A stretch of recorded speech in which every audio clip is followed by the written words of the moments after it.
السلام علیکم ورحمۃ اللہ وبرکاتہ. کیا حال ہے سب کا؟ درود ابراہیمی جو ہے، جو نماز میں ہم پڑھتے ہیں، ایک دفعہ دل میں پوری توجہ کے ساتھ پڑھ لیجیے. نحمده ونصلی علی رسولہ الکریم، اما بعد فاعوذ باللہ من الشیطان الرجیم، بسم اللہ الرحمن الرحیم. رب اشرح لی صدری ویسر لی امری واحلل. برابر نہیں ہو سکتے. اللہ کس کو بلندی عطا کرتا ہے؟ جس کے پاس مال ہے، دولت کے انبار ہیں، اچھی شکل ہے، اچھا عہدہ ہے، جس کے پاس علم ہے، اور علم بھی وہ جس سے ہمیشہ کی کامیابی کے راستے اور دروازے کھلیں. اس لیے اس علم کی قدر کیجیے، اس کے لیے اخلاص اور سنجیدگی کا مظاہرہ کیجیے، شوق اور ذوق سے بیٹھیے اور ایک ایک لمحے کی قدر کیجیے. آج ہم انشاءاللہ حدیث نمبر 422 سے شروع کریں گے. حدثنا مسدد حدثنا عبد العزیز ابن المختار حدثنا عبد اللہ الداناج قال حدثني ابو سلمة بن عبد الرحمن عن ابي هريرة رضي الله عنه عن النبي صلى الله عليه وسلم قال الشمس والقمر مكوران يوم القيامة. حدثنا مسدد، ہم سے مسدد نے حدیث بیان کی، یعنی امام بخاری کہتے ہیں حدثنا عبد العزیز ابن المختار. مسدد کہتے ہیں ہم سے حدیث بیان کی عبد العزیز بن المختار نے. عبد العزیز بن مختار جو ہیں یہ حفصہ بنت سیرین کے آزاد کردہ غلام ہیں. حدثنا عبداللہ الداناج، ہم سے عبداللہ الداناج جو بصری ہیں انہوں نے حدیث بیان کی. داناج کا لفظ دانا سے ہے، فارسی زبان میں دانا کہتے ہیں عقل مند کو، اہل علم کو. حدثنی ابو سلمۃ ابن عبد الرحمن، مجھ سے ابو سلمہ بن عبد الرحمن نے حدیث بیان کی. عموماً ابو کے ساتھ جو لفظ آتا ہے وہ کنیت ہوتی ہے، لیکن یہاں ان کی کنیت ہی ان کا نام ہے، یعنی ابو سلمہ ان کا نام بھی ہے اور کنیت بھی کہہ لیجئے. اور ابو سلمہ بن عبد الرحمن بن عوف القرشی ہیں. مالک بن انس کہتے ہیں کہ ہمارے ہاں اہل علم میں سے کچھ لوگ تھے جن کی کنیت ہی ان کا نام تھا، اور انہی میں سے ایک ابو سلمہ بن عبد الرحمن تھے. امام زہری کہتے ہیں، اور زہری وہ شخص ہیں جنہوں نے سب سے پہلے علم کو مدون کیا، یعنی باقاعدہ لکھا اور اس کو ایک شکل دی. وہ کہتے ہیں کہ قریش میں سے 4 لوگوں کو میں نے علم کا سمندر پایا، یعنی بحر العلم. ان میں سعید بن مسیب تابعی ہیں، عروہ بن زبیر، ابو سلمہ بن عبد الرحمن اور عبید اللہ بن عبداللہ. ابو سلمہ کون ہوئے؟ یہ بھی تابعی ہیں. ٹھیک ہے. عن ابی ہریرہ رضی اللہ عنہ، ابو ہریرہ رضی اللہ عنہ سے روایت ہے. عن النبی صلی اللہ علیہ وسلم، نبی صلی اللہ علیہ وسلم سے روایت کرتے ہیں. قال، آپ نے فرمایا، الشمس والقمر، کہ سورج اور چاند، مکوران، تاریک ہوں گے، بے نور ہو جائیں گے، یوم القیامت، قیامت کے دن. یعنی اللہ تعالی ان کا نور سلب کر لے گا. اور اس سے دراصل مقصود کیا ہوگا اس کے بارے میں آتا ہے، تاکہ مشرکین کو یہ باور کرایا جا سکے کہ جن کی تم عبادت کر رہے تھے وہ دراصل تمہارے الہ نہیں تھے، تمہارے معبود نہیں تھے، اور جن کو تم پوجتے تھے ان کا حال دیکھو کہ کیا ہے. ایک اور روایت میں یہ بھی آتا ہے کہ ان دونوں کو جہنم میں پھینک دیا جائے گا. جہنم میں کیوں پھینک دیا جائے گا؟ سزا کے طور پر نہیں، کیونکہ ان کا تو کوئی قصور نہیں. جیسے قرآن مجید کی جو تفسیر کرتے ہیں ان کو مفسرین کہتے ہیں، اور حدیث کی جو شرح کرتے ہیں ان کو شارحین کہتے ہیں. اس کے بارے میں بعض شارحین نے یہ کہا ہے کہ یہ اس وجہ سے ہوگا کیونکہ ان کی جو ابتدا تھی یا ان کی تخلیق جو تھی وہ بھی آگ سے تھی، تو جہاں سے آئے وہیں واپس لوٹا دیے گئے، یعنی سزا کے طور پر نہیں. ایک اور حدیث ہے جو صحیح مسلم کی ہے، اس سے یہ پتہ چلتا ہے کہ قیامت کے دن اللہ سبحانہ وتعالی ایک ٹیلے پر سب کو جمع کر کے فرمائیں گے کہ جو جس کی عبادت کرتا تھا اس کے پیچھے چلا جائے. تو جو لوگ سورج کی عبادت کرتے تھے وہ سورج کے پیچھے چلنا شروع ہوں گے، اور سورج کو جب آگ میں پھینکا جائے گا تو آٹومیٹیکلی یہ سارے کے سارے آگ میں چلے جائیں گے، یعنی سورج پرست. اسی طرح جو لوگ چاند کو پوجتے ہیں وہ چاند کے پیچھے جائیں گے اور وہ چاند ان کو جہنم میں لے جائے گا، اور اسی طرح باقی چیزیں بھی. حدثنا يحيى بن سليمان قال حدثني ابن وهب قال اخبرني عمرو ان عبد الرحمن بن القاسم حدثه عن ابيه عن عبد الله بن عمر رضي الله عنهما انه كان يخبر عن النبي صلى الله عليه وسلم قال ان الشمس والقمر لا يخسفان لموت احد ولا لحياته ولكنهما آيتان من آيات الله فإذا رأيتموها فصلوا.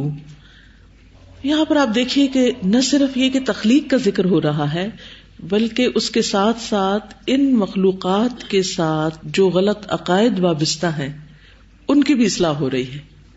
یہی فرق ہے ایک مومن اور غیر مومن کے علم کا اور اس کے منبع علم کا، مصدر علم کا، اور یہی فرق ہے ایک مومن اور غیر مومن کے غور و فکر کا.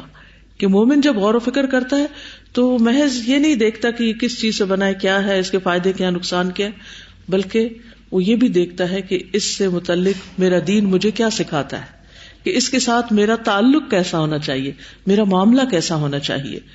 تو یہاں پر مزید اس حدیث میں بھی ان کے ساتھ جو غلط عقائد وابستہ تھے سورج چاند کے ساتھ، اور خصوصاً سورج چاند کے گہن ہونے کے ساتھ یا ان کے کسف اور خسف کے ساتھ ان کی اصلاح کی گئی ہے، یا ایسے موقع پر کیا کرنا چاہیے، کیونکہ وہ ایسی نشانیاں ہیں جو سب کے سامنے آتی ہیں جب سورج اور چاند کو گہن لگتا ہے، اور لوگوں کے اندر ایک خوف بھی پیدا ہوتا ہے، ڈر بھی پیدا ہوتا ہے. obviously جب روشنی ان کی چلی جاتی ہے یا ماند پڑ جاتی ہے تو اس موقع پر پھر ہونا کیا چاہیے. ہمارے دین نے ہماری اس بارے میں بھی رہنمائی کی ہے، ہمیں یوں نہیں چھوڑ دیا کہ ہم پریشان ہوتے پھریں اور مارے پھریں اور ہمیں نہ پتا ہو کہ اب ہمیں کرنا کیا ہے.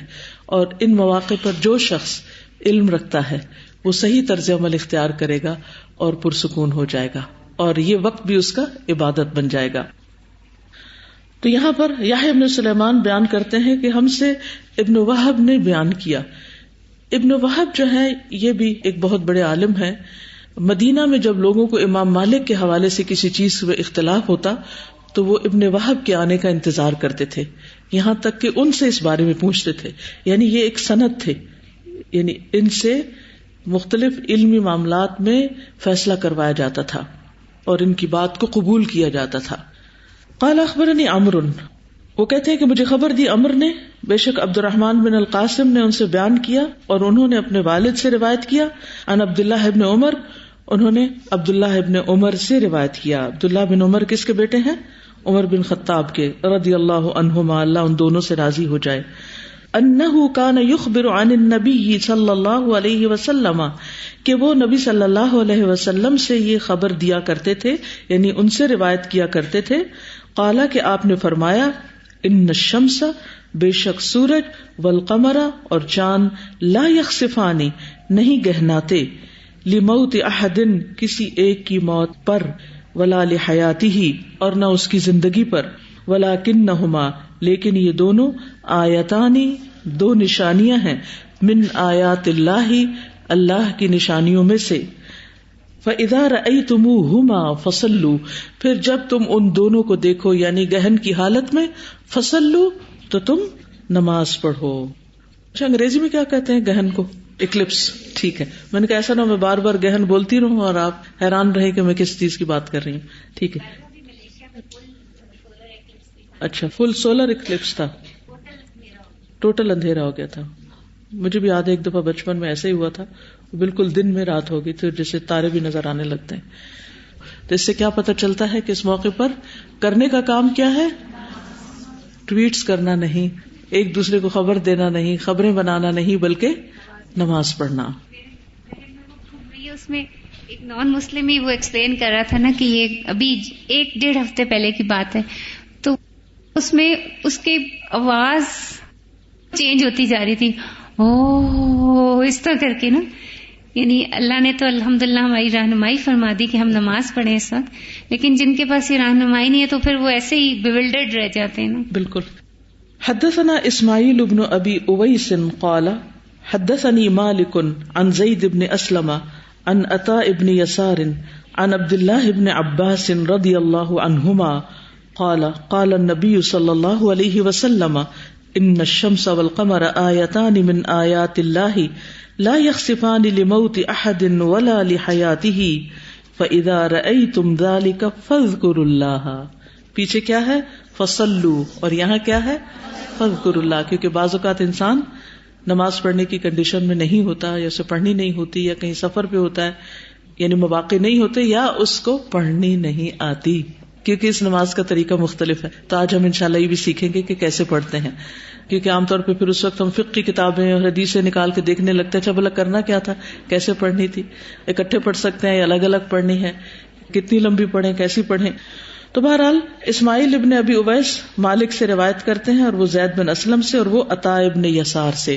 عطا بن یسار جو ہیں یہ نبی صلی اللہ علیہ وسلم کی زوجہ میمونہ رضی اللہ تعالی عنہا کے آزاد کردہ غلام ہیں. یہ میں آج ذرا غلاموں کا ذکر اس لیے کر رہی ہوں کہ انہوں نے علم کی ترقی میں کیا کردار ادا کیا.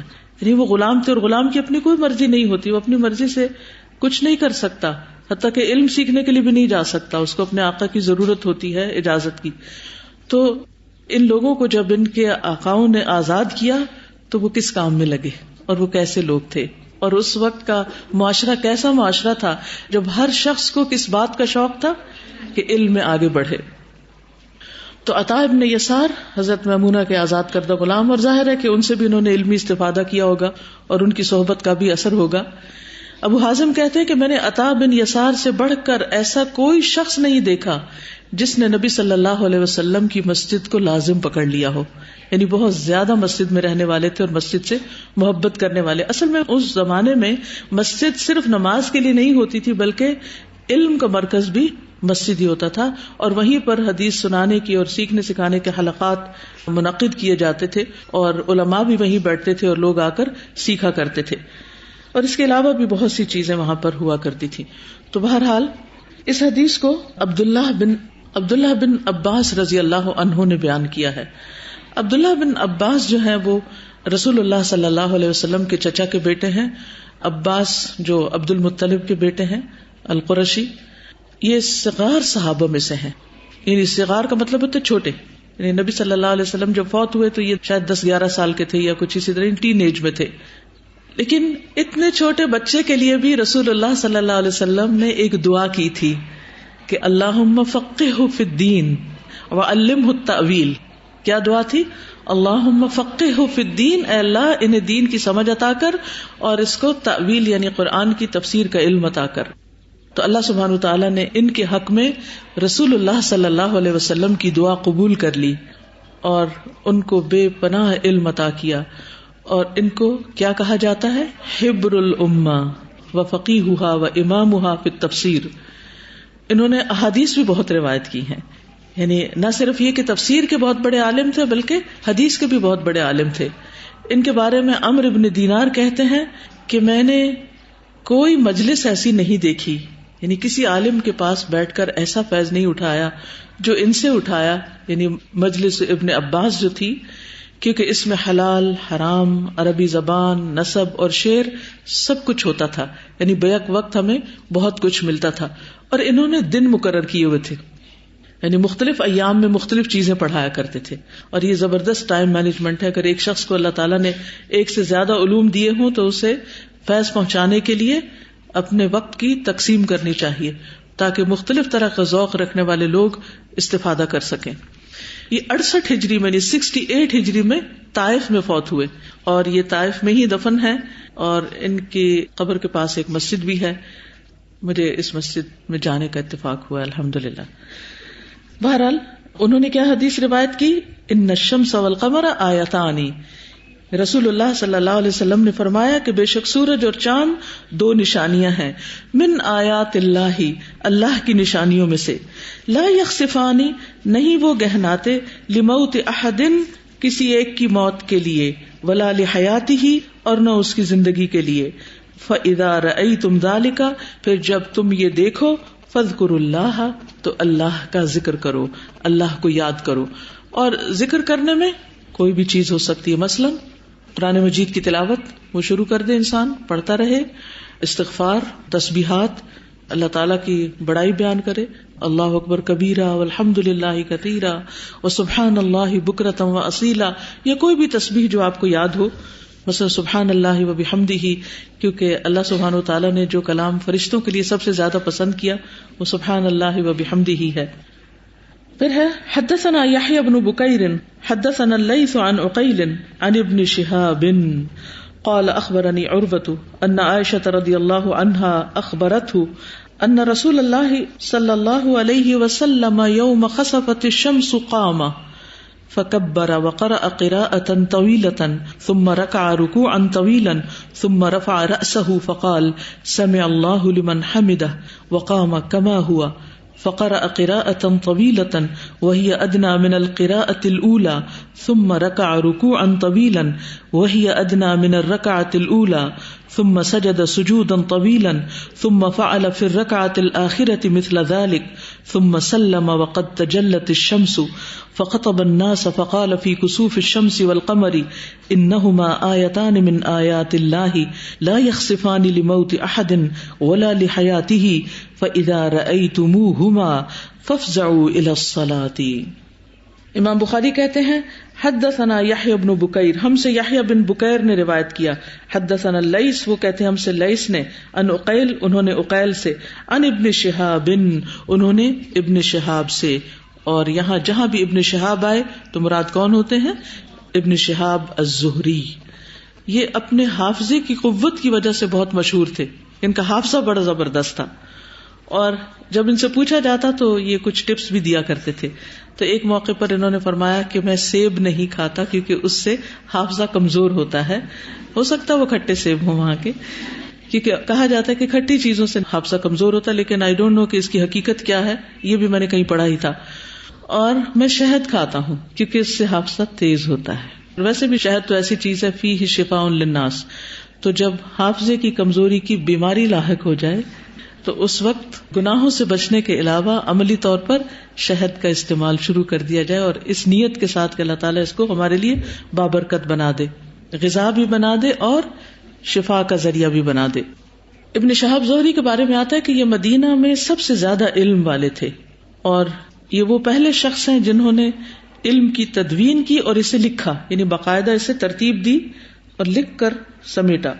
وہ کہتے ہیں کہ مجھے عروہ جو کتابی ہیں انہوں نے خبر دی، ان عائشہ تھا کہ بے شک عائشہ رضی اللہ تعالی عنہا نے انہیں خبر دی. عروہ حضرت عائشہ کے کیا لگتے تھے؟ بھانجے تھے، یس، اور حدیث کے راوی بھی تھے. ان رسول اللہ صلی اللہ علیہ وسلم، کہ رسول اللہ صلی اللہ علیہ وسلم نے یوم خسفت الشمس، جس دن سورج کو گہن لگا، قام، آپ کھڑے ہو گئے. کہ رسول اللہ صلی اللہ علیہ وسلم سورج گہن لگنے کے دن کھڑے ہوئے، یعنی لوگوں کے بیچ میں کھڑے ہوئے. فکبرا، تو آپ نے تکبیر کہی، یعنی نماز پڑھائی. فکبرا وقرأ قراءة طویلة، اور لمبی قرات فرمائی، یعنی نفل نماز پڑھائی اور اس میں کیا کیا؟ طویل قرات کی. تو اب یہ نماز کا طریقہ آ رہا ہے اصل میں. ثم رکع رکوعا طویلا، پھر کیا کیا؟ رکوع کیا، رکوع طویل لمبا. ثم رفع رأسه، پھر اپنا سر اٹھایا، کس سے؟ رکوع سے. فقال، پھر فرمایا، سمع اللہ لمن حمدہ، سن لیا اللہ نے اس کو جس نے اس کی حمد کی. سمع اللہ لمن حمدہ کہا. وقام، اور قیام کیا، کھڑے ہو گئے. کما ہوا، جیسا کہ پہلے قیام کیا، یعنی سجدے میں نہیں گئے، دوبارہ کھڑے ہو گئے. فقام قراءة طویلة، پھر طویل قرات کی. وہی ادنی من القراءة الاولى، اور وہ ذرا کم تھی پہلی رکعت کی قرات سے. یہ ایک عام قاعدہ بھی ہے، جب آپ 2 رکعتیں پڑھیں اور دونوں میں قرات کریں، یعنی قرآن مجید پڑھیں، تو دوسری رکعت پہلی سے نسبتاً چھوٹی ہونی چاہیے. یعنی ایسے نہیں کہ پہلی رکعت میں قل هو اللہ پڑھیں اور دوسری میں اما یتساءلون، ایسا نہیں کرنا چاہیے. ثم رکع رکوعا طویلا، پھر آپ نے رکوع فرمایا، طویل رکوع. وہی ادنی من الرکعۃ الاولی، اور وہ نسبتاً کم تھا پہلے رکوع سے، پہلی رکعت کے رکوع سے. ثم سجد سجودا طویلا، پھر سجدہ کیا، طویل سجدہ. ثم فعل فی الرکعۃ الآخرۃ، پھر کیا دوسری رکعت میں بھی، آخری رکعت یا دوسری رکعت میں بھی، مثل ذلک، اسی طرح جیسے پہلی رکعت میں کیا تھا. ثم سلم، پھر آپ نے سلام پھیر دیا. وقد تجلت الشمس، اس وقت سورج صاف ہو چکا تھا، سورج گرہن ختم ہو چکا تھا، چمکنے لگا. فخطب الناس، پھر لوگوں کو خطبہ دیا. فقال، پھر فرمایا، فی کسوف الشمس والقمر، سورج اور چاند کی کسف اور خسف میں یعنی گہنانے کے بارے میں، انہما آیتانی، کہ بے شک یہ دونوں نشانیاں ہیں، من آیات اللہ، اللہ کی نشانیوں میں سے، لا یخسفانی، نہیں گہن لگتا ان دونوں کو، لموت احد، کسی کی موت کی وجہ سے، ولا لحیاتہ، اور نہ اس کی زندگی کی وجہ سے، یعنی کسی کے پیدا ہونے کی وجہ سے. فاذا رأیتموہما، پھر جب تم ان دونوں کو دیکھو یعنی گہن کی حالت میں، فافزعوا الی الصلاۃ، تو جلدی کرو، دوڑو نماز کی طرف. یعنی صلاۃ کسوف اور خسوف کا طریقہ کیا ہوگا؟ 2 رکعت نماز ہوگی، پہلی رکعت میں 2 قیام اور 2 رکوع، اور پھر سجدے میں 2 سجدے. اسی طرح پھر دوسری رکعت میں 2 قیام کے ساتھ 2 رکوع، اور پھر سجدے 2 ہی ہوں گے. ٹھیک ہے. اسی طرح وہ جو بات ہوئی تھی نا کہ دوسری رکعت پہلی رکعت کی نسبت ذرا ہلکی ہوتی ہے، یہ عام نمازوں کے لیے. یہاں پر 1 رکعت کے اندر جو 2 دفعہ قیام ہے، ان میں سے دوسرا قیام پہلے قیام کی نسبت ہلکا ہوگا. صلاۃ الکسوف میں دوسری رکعت میں سورۃ الفاتحہ پڑھی جائے گی، تو اس میں یہ کہ ہر رکعت میں سورۃ الفاتحہ ہوگی، لیکن 1 رکعت میں دوسرے رکوع سے پہلے جو قرات ہے اس میں سورۃ الفاتحہ نہیں ہوگی. ٹھیک ہے. دوبارہ سے بتا دیتی ہوں، نماز شروع کی اللہ اکبر کہہ کے، پھر اس کے بعد سورۃ الفاتحہ وغیرہ پڑھی، لمبی قرات کی، رکوع کیا، پھر قیام کیا، جہاں سے قرات چھوڑی تھی اسی سے آگے پھر شروع کر دی. مثلا سورۃ البقرہ آپ نے شروع کی، آپ نے 1 پارہ قیام کے شروع میں پڑھا، ٹھیک ہے، پھر رکوع کیا، پھر رکوع کے بعد دوبارہ قیام شروع کیا، تو یہاں آپ سورۃ الفاتحہ پڑھے بغیر دوسرا پارہ شروع کر دیں گے. ٹھیک ہے. اسی طرح جب دوسری رکعت پڑھی تو اس میں بھی 2 رکوع ہوں گے، تو پہلے رکوع کے بعد سجدے میں نہیں جائیں گے بلکہ دوبارہ قیام کی حالت میں ہوں گے، اور اس میں بھی پچھلی قرات جو آپ دوسری رکعت میں کر رہے تھے اسی کی کنٹینویشن کریں گے. حدثني محمد بن المثنى حدثنا يحيى عن اسماعيل قال حدثني قيس عن ابي مسعود رضي الله عنه عن النبي صلی اللہ علیہ وسلم. ابو مسعود رضی اللہ عنہ سے روایت ہے کہ وہ رسول اللہ صلی اللہ علیہ وسلم سے روایت کرتے ہیں. کون؟ ابو مسعود، یہ صحابی ہیں. قال، نبی صلی اللہ علیہ وسلم نے فرمایا، الشمس والقمر، سورج اور چاند، لا ينکسفان، نہیں ان دونوں کو گہن لگتا، لموت احد ولا لحیاتہ، نہ کسی کی موت سے نہ کسی کی زندگی یا پیدائش سے. اب آپ دیکھیں پچھلی احادیث میں یخسفانی کا لفظ آیا ہے، یہاں ینکسفانی کا. ولکنہما، لیکن وہ دونوں، آیاتان من آیات اللہ، 2 نشانیاں ہیں اللہ کی نشانیوں میں سے. فَإِذَا رَأَيْتُمُوهُمَا، پھر جب تم ان دونوں کو دیکھو، فَصَلُّوا، تو تم نماز پڑھو. اس میں بھی نماز کا ذکر ہے. اصل میں اس حدیث کی اگر بیک گراؤنڈ معلوم ہو تو بات زیادہ سمجھ میں آئے گی. اس کی تفصیل بھی صحیح بخاری کی دوسری حدیث میں آتی ہے. مغیرہ بن شعبہ رضی اللہ تعالیٰ عنہ سے روایت ہے، کہتے ہیں کہ رسول اللہ صلی اللہ علیہ وسلم کے زمانے میں سورج گرہن اس دن لگا جس دن آپ کے بیٹے ابراہیم علیہ السلام کا انتقال ہوا تھا.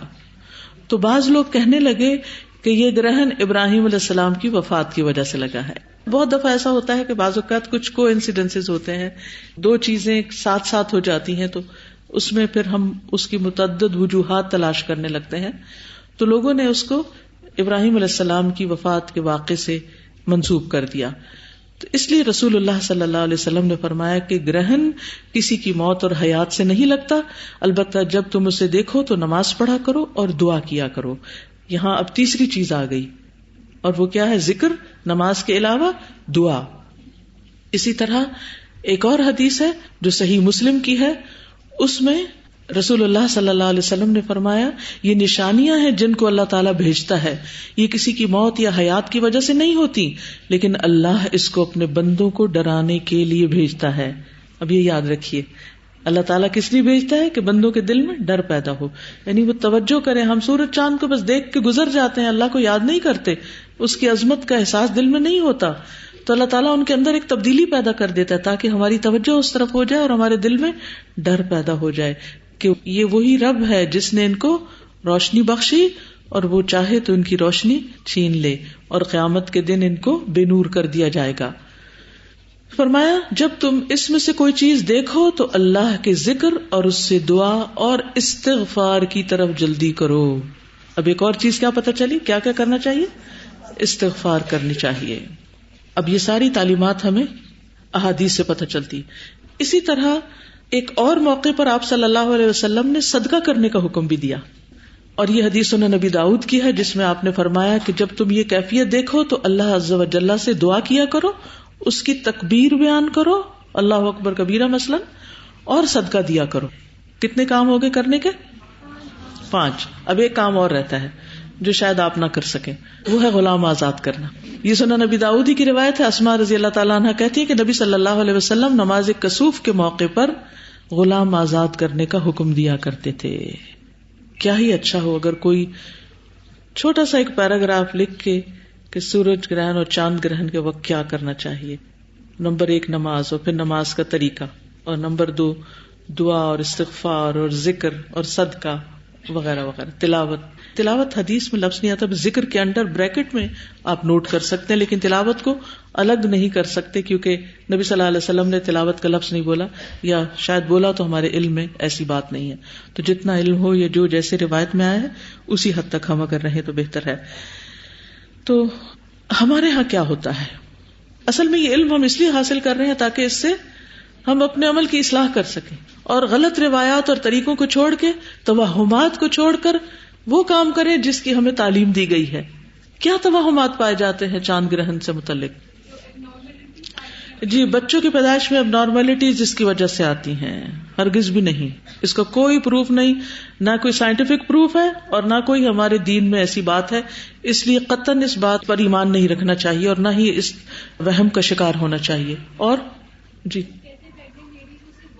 جی شاباش. بعض لوگ کہتے ہیں کہ پریگننٹ لیڈیز کو صرف واک کرنی چاہیے اور کسی سائڈ پر لیٹنا نہیں چاہیے، ورنہ ان کے وہ برتھ مارک آ جائے گا، اور اس پہ بال بھی ہوتے ہیں، یا کالے رنگ کا یا ریڈ سے کلر کا ہوتا ہے، ان کے سارے کا مختلف ہوتا ہے، تو وہ نہ آ جائے. تو اس خوف سے وہ بیچاری چل چل کے نڈال ہو جاتی ہیں، اور اگر رات کے وقت چاند گرہن لگ جائے تو پھر تو ان کی نیند بھی ڈسٹرب ہو جائے.